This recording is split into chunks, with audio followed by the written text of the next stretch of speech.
Welcome back to Whence Came You, a Masonic podcast featuring research papers and discussions related to Freemasonry. Here's your host, Brother Robert Johnson.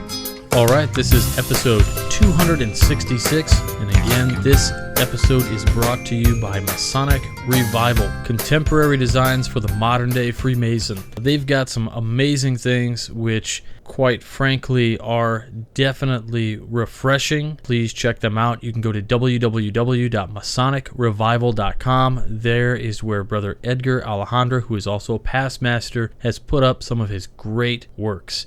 Aprons, neckties, pocket squares, lapel pins. He does so much great stuff, and it's all very, very nice quality. I'm almost always wearing a Masonic Revival tie when I'm going into a lodge meeting. Please check them out again, masonicrevival.com. This week on the episode, we've got a book review by Brother Adam Thayer, as well as a Masonic Minute with illustrious Brother Stephen L. Harrison, and we've also got a piece to read for you as well. So we have a good episode here. I am recording this on the Thursday before a road trip down to the Valley of St. Louis. So if you are a member of the Valley of St. Louis, and I'm going to see you down there, awesome. Looking forward to seeing everything there is to see. Last year, I did not stay as long as I wanted to, so I'm really looking forward to it this year. I'm really excited, particularly to see the 31st degree. It's been a long time.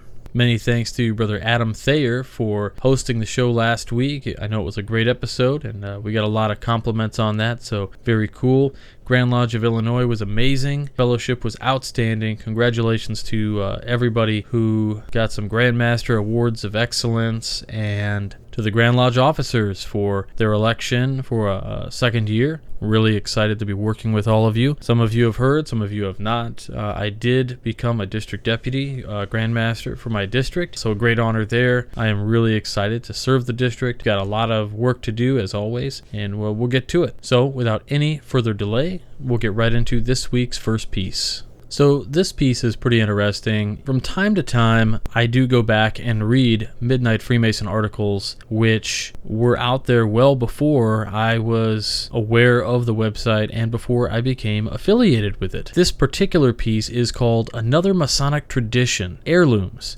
And of course, since it was before my time of taking over as the managing editor, this is straight from the founder and creator of the Midnight Freemasons, none other than Brother Todd E. Creason, who I also saw down at the Grand Lodge of Illinois. It was looking fun. We were all doing some shopping. So here we go. Another Masonic tradition, heirlooms. Men come to Freemasonry for many different reasons, but for many, it's a beautiful family tradition, something fathers and sons and grandfathers can share in together, long after the young man grows up and leaves the nest to strike out onto the world on his own. The first time I'd made particular note of that was shortly after I joined the Scottish Rite. I was visiting the Valley of Indianapolis during one of their reunions when somebody asked me if I'd take a picture. We went outside and I took the picture on the front steps of the Indianapolis Scottish Rite Cathedral. Many would argue the cathedral is one of the most beautiful buildings in the world, and I would agree. As it turned out, I was taking a family picture of 4 generations of Scottish Rite Masons. That's son, who had become a 32nd degree Mason that day, father, grandfather, and great-grandfather. All 4 men grinning proudly in the bright fall sunlight. I know a lot of Masons, and I can tell you one of the most priceless possessions some of these guys own is their heirloom,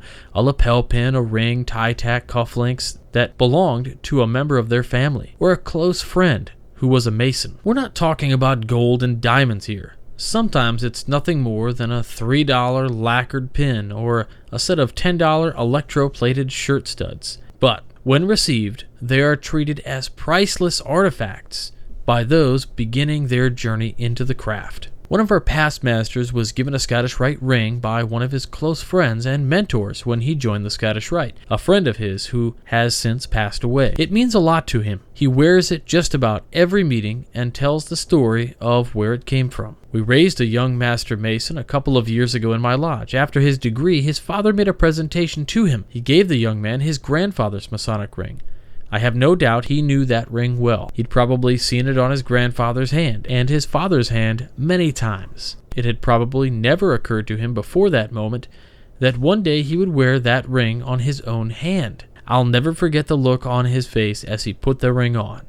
In that moment, he suddenly realized he hadn't just become a master mason, in itself a tremendous accomplishment, but more importantly to him, he'd just become the third generation of masons in his family. And I'm sure every time he looks at that ring, he thinks of his departed grandfather. One of the greatest honors a mason can receive is being elected master of his lodge. I won't even get started on the gavels. That's a blog post in itself. Masters have the distinction of wearing a hat. That hat is something a newly elected master thinks a lot about, and very often. That hat belongs to a previous master of the lodge, or perhaps a mentor or a family member. I wore a special hat that belonged to a close family friend and past master of my lodge, Raymond Van Buskirk. He was a master of my lodge in 1949. He had been like a grandfather to me growing up, and when I decided to petition to become a mason, he signed it on the top line.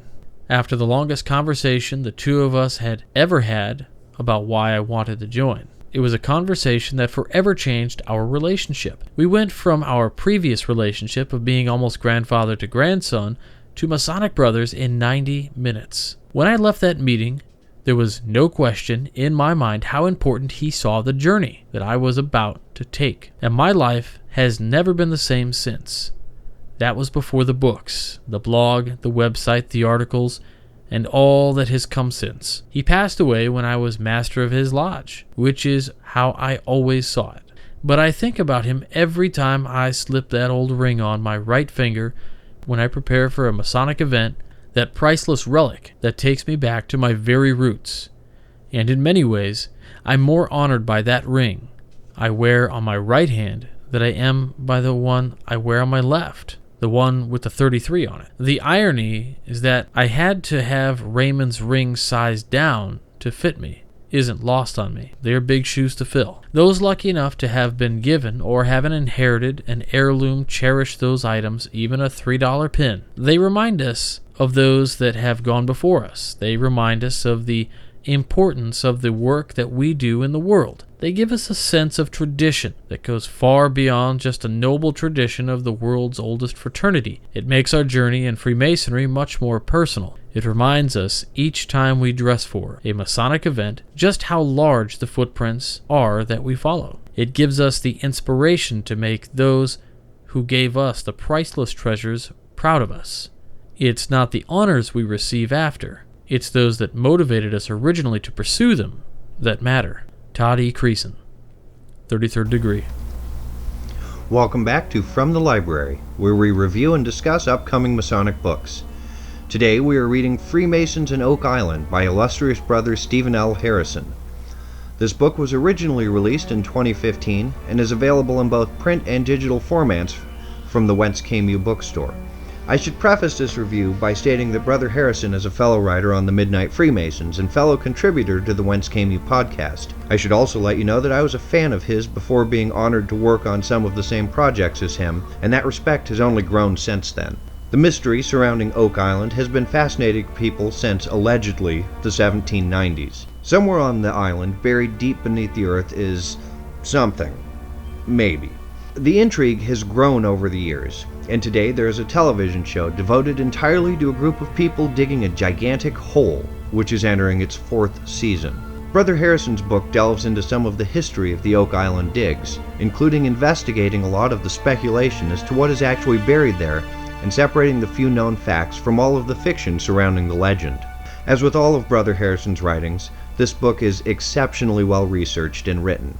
You can really tell that Brother Harrison spent his time gathering information before sitting down to write this. There's only one problem with this book, and it's a small problem, literally. The print edition of this book is under 70 pages long, and you will most likely read the whole thing in one afternoon like I did. Even when I reread the book with the intention of reviewing it, I was able to finish it in 2 short sessions.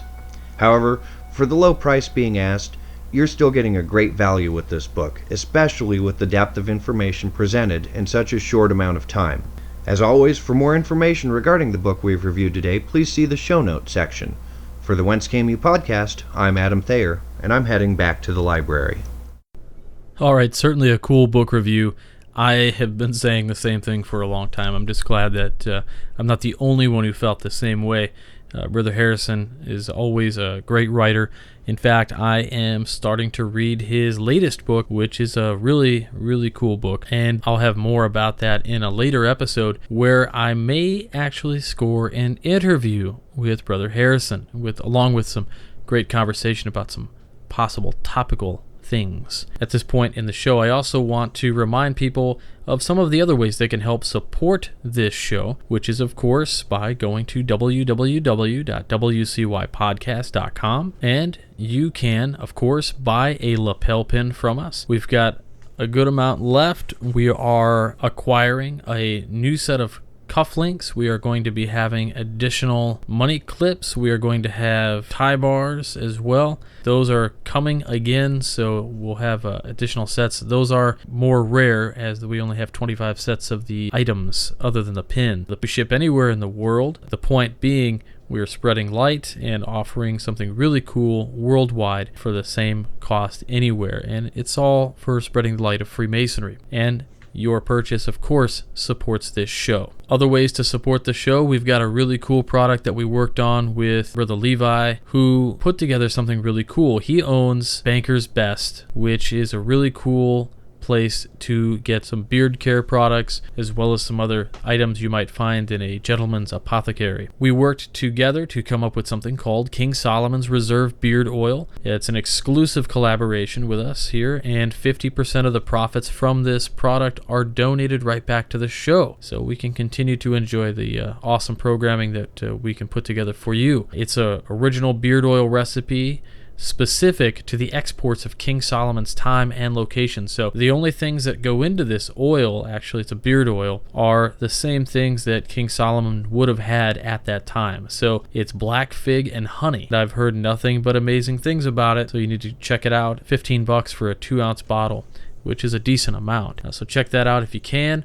Also, we've got On It Lab. You come to wcypodcast.com, click on support the show, and click on the links to shop through On It. Specifically, a couple products that I enjoy, Hemp Force Protein and Alpha Brain. You can, of course, just do a straight up donation to us through PayPal, which is always really cool, whether it's 50 cents or $5, it doesn't really matter. Every dime and penny goes right back to the production of this program and bringing you Masonic content. And of course, freemasonryart.com, so you can use the promo code WCY at either On It or with freemasonryart.com, and that'll save you 10%. And if you go to www.buybankersbest.com, that's where we have the King Solomon's Reserve, you can actually use promo code BBWCY357 for 20% off. So it's a really good deal. And of course, last and certainly not least, the show sponsor, MasonicRevival.com.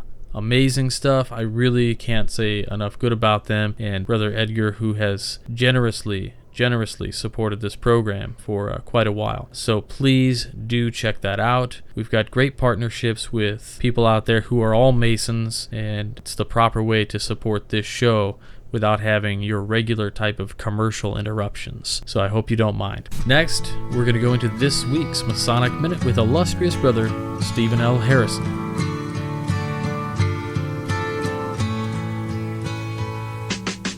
From its inception, Freemasonry has always been synonymous with continuing education and lifelong learning. A few institutions have organized continuing education for Freemasons, and the Scottish Rite, in fact, is sometimes called the College of Freemasonry. In the mid-19th century, Freemasons went beyond craft education and established a series of Masonic colleges offering a liberal arts education. These institutions were loosely connected with the common purpose of providing a variety of levels of education. One of these, Eureka Masonic College in Mississippi, was the birthplace of the Eastern Star.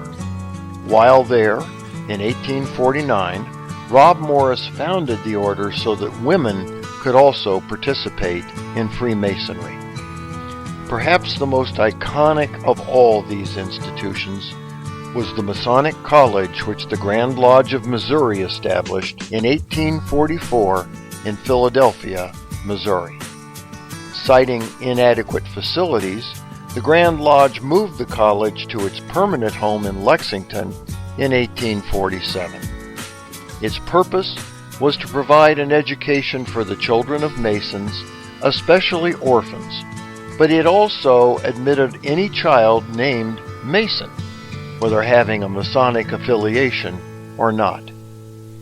At various times after the college closed in 1859, it served as a classroom for other institutions.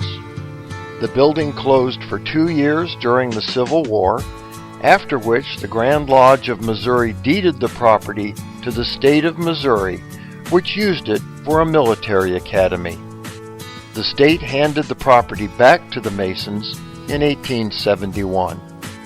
Almost immediately, the Grand Lodge transferred ownership to the Methodist Episcopal Church for use as a central female college, and later, Lexington College for Women. During the Civil War, the college served as Union headquarters during the Battle of Lexington.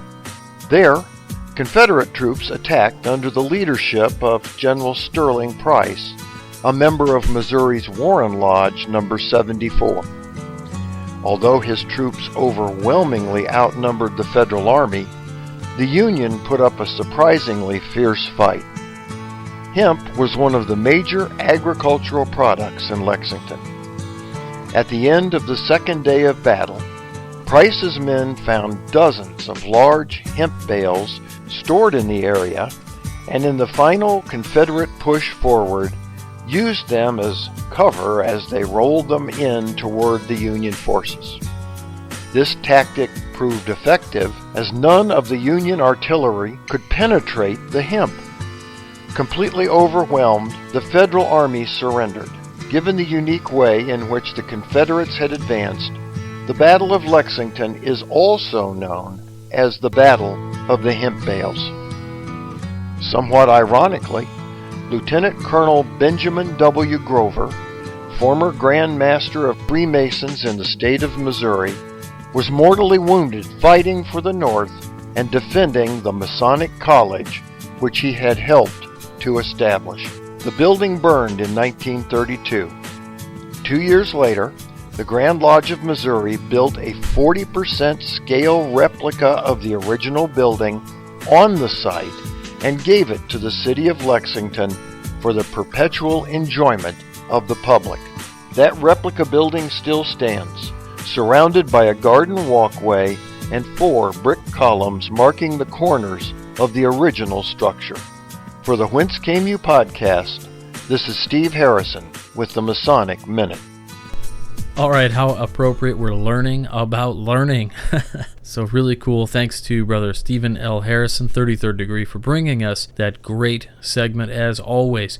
I know it's been a couple weeks since we had him on. He actually sends these to me on time, just with my hectic schedule. Sometimes I have to put these episodes together rather quickly. Because of that, sometimes we just have a little bit of a lag. Next week, we should have a great conversation here with Frater O about Esoterics 101. We've jumped all over the map many times, and I think what we're going to try to do is to talk briefly about several different key concepts. You know, we did an episode about Esoterics 101 back on the Masonic Roundtable almost a year and a half ago now, I believe, and we went through some really cool stuff. So we're going to touch a little bit on that, and you might want to watch that episode as a primer for this upcoming episode. And I think what we're going to do is cover those things a little bit more in depth and possibly a little more. So be ready for that. But as for me, I gotta go pack to get down to St. Louis and see some brothers. So with that, that's it for this week. Again, please check out our show sponsors, MasonicRevival.com with Brother Edgar, as well as any number of the great things we've got to offer on WCYPodcast.com under Support the Show and our lapel pins. Again, it was great to see everybody out there at the Springfield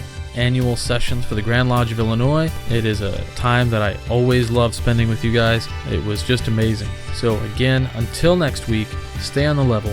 For Whence Came You, I'm Robert Johnson.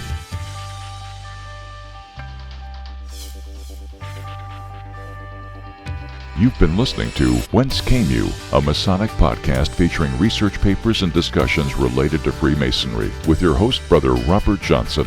Be sure to join us for our next edition.